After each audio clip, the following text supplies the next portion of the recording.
हमारे दान सिंह जी उपस्थित हैं, तो सोमवीर जी, मनीषा जी, हम सभी कांग्रेस परिवार की तरफ से, जो हमारे साथी हैं आदरणीय डॉक्टर विजय मंदोला जी, उनके पारिवारिक इस कार्यक्रम में, विवाह कार्यक्रम में हम पहुँचे हैं और हम बच्चों को अपनी तरफ से बहुत शुभकामनाएं देते हैं और ईश्वर से ये प्रार्थना करते हैं कि बच्चों का घर ईश्वर खुशियों से भर दे। आने वाले दिनों में हम सबका आशीर्वाद उनके साथ ही है। बाकी कोई आपको और बात हो तो आप। सर, अभी एक रैंकिंग जारी हुई है जिसमें भारत को शक्तिशाली देशों से बाहर निकाल दिया गया है। देखिए, ये सबसे पहली बात तो ये है, किसान की जो दुर्दशा जो हो रही है मंडियों में, आप देख रहे हैं 12 लाख टन गेहूं आज खुले में पड़ा है हरियाणा के अलग अलग मंडियों में। ये अखबारों के माध्यम से रिपोर्ट छपी हुई है। आप अंदाज़ा लगा सकते हैं कि सरकार किसान के प्रति कितनी असंवेदनशील होगी। मुख्यमंत्री जी कहते हैं किसानों को चिंता करने की जरूरत नहीं। जिस बीजेपी का ट्रैक रिकॉर्ड ये रहा हो, जिसने किसानों की चिंता कभी करी ना हो, जिस भाजपा ने, आज वो लोग हमें बता रहे हैं कि किसानों को चिंता करने की जरूरत नहीं। तो सरकार ध्यान दे। ना तो खरीद टाइम पे शुरू करी गई, 1 अप्रैल से खरीद शुरू नहीं हुई, आज इसीलिए एकदम से मंडियाँ हट गई। ना खरीद टाइम पे शुरू करी गई। 12% वाला जो नमी वाला जो कंडीशन थी, जो कि 14% होना चाहिए, हम शुरू से मांग कर रहे हैं, उसकी तरफ ध्यान नहीं दिया गया जो हमने मांग रखी, और जिसकी वजह से किसान को भी आके मंडी में लाकर सुखाना पड़ा कई जगह और खुले में छोड़ना पड़ा। ये स्थिति आज बनी है। अगले 1 आध दिन में बारिश का भी पूर्वानुमान है।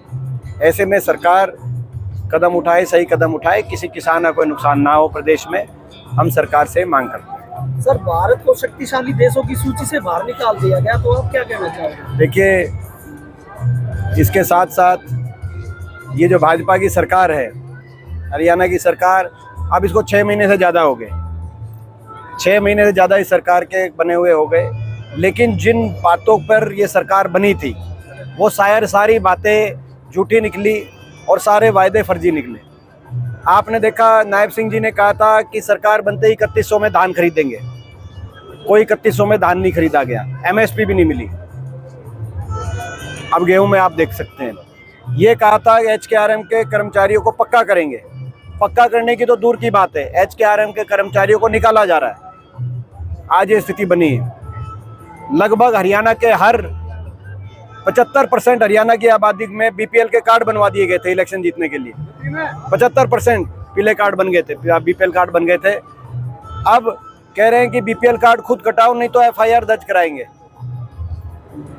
तो हर बात में जो कहा गया था वो किया नहीं गया।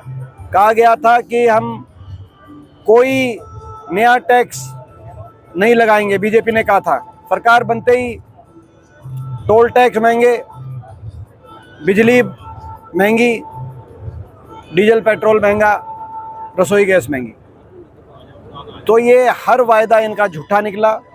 जो कहा गया था वो किया नहीं। महिलाओं को कह रहे थे कि पेंशन देंगे, वो 1 नवंबर भी चली गई, 6 महीने बीत गए। महिलाओं से देने की बजाय महिलाओं से, गृहिणियों से बिजली को महंगा कर 5000 करोड़ का बोझ हरियाणा की गृहिणियों पे डालने का काम कर दिया गया इस सरकार द्वारा।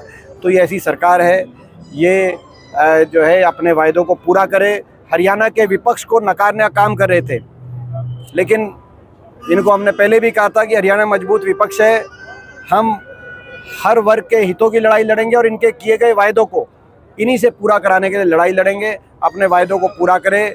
ये झूठ के आधार पे, ये झूठ और जाति धर्म की राजनीति के आधार पे बनी हुई सरकार है। ऐसी सरकार को हम विवश करेंगे कि अपने वायदों को पूरा करे, यही हम मांग करते हैं। सर, लोकल विधायक ने विधानसभा सत्र में पूर्व मुख्यमंत्री पर गंभीर आरोप लगाए कि खर्ची और पर्ची के आधार पर नौकरियां दी जाती हैं। देखिए, उनका जवाब दे चुके हैं।